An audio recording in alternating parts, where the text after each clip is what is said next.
Hey everybody, so this is going to be somewhat of a guide on how to beat the final boss in Dark Souls 2. I won't really be showing any strategies on how to beat the boss, just how I managed to beat it myself.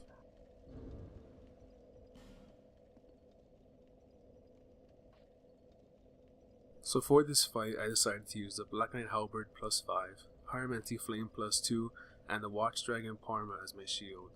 I also use the Sunset Staff and the Priest Chime for casting miracles and hexes, although I don't really use miracles or hexes in this boss fight, since I found Pyromancy was enough to take down the boss.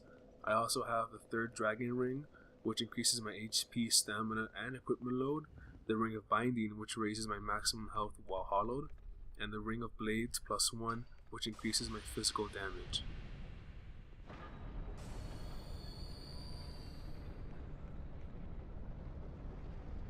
For my armor, I chose to use the Bone King set because it has very high dark resistance, which is good against his boss since the boss mainly uses dark weapons against you. The only piece of the Bone King set that I'm not using right now is the headpiece because I'd rather use the Hexer's Hood because it gives me additional casting of spells, so I have additional uses for pyromancy and hexes and magic. The spells I'm using are Crystal Magic Weapon, and the pyromancies that I have are Great Combustion and Flame Swath. Now, while you can actually summon Benheart of Jugal as a White Phantom for this boss, I chose not to just because I'd rather do it on my own. But if you're having trouble on this boss, you can actually summon him and he'll pretty much be your meat shield and tank through the boss for you while you go in and get some hits from behind.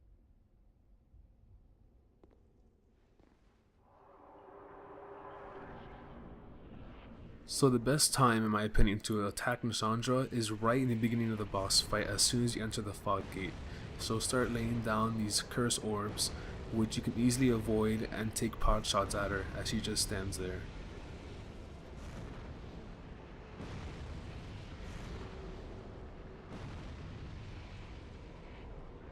Nashandra's attacks are pretty easy to dodge as long as you stay a good distance away from her, and if you stay far enough and you just keep on using her beam attack from far away, which is pretty easy to dodge.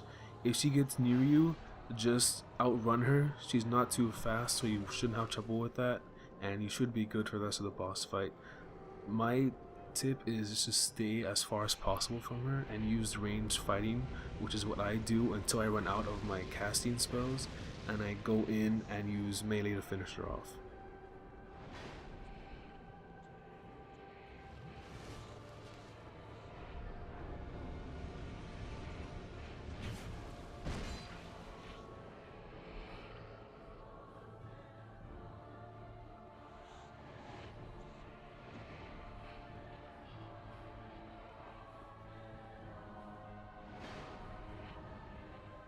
So hopefully it's helped you guys out a bit on how to beat this boss fight, and while it's not a full guide showing you how to beat him and certain tactics, I just wanted to show you how I came across it and how I was able to beat the boss, and hopefully you guys liked the video, and be sure to check out other videos on my channel.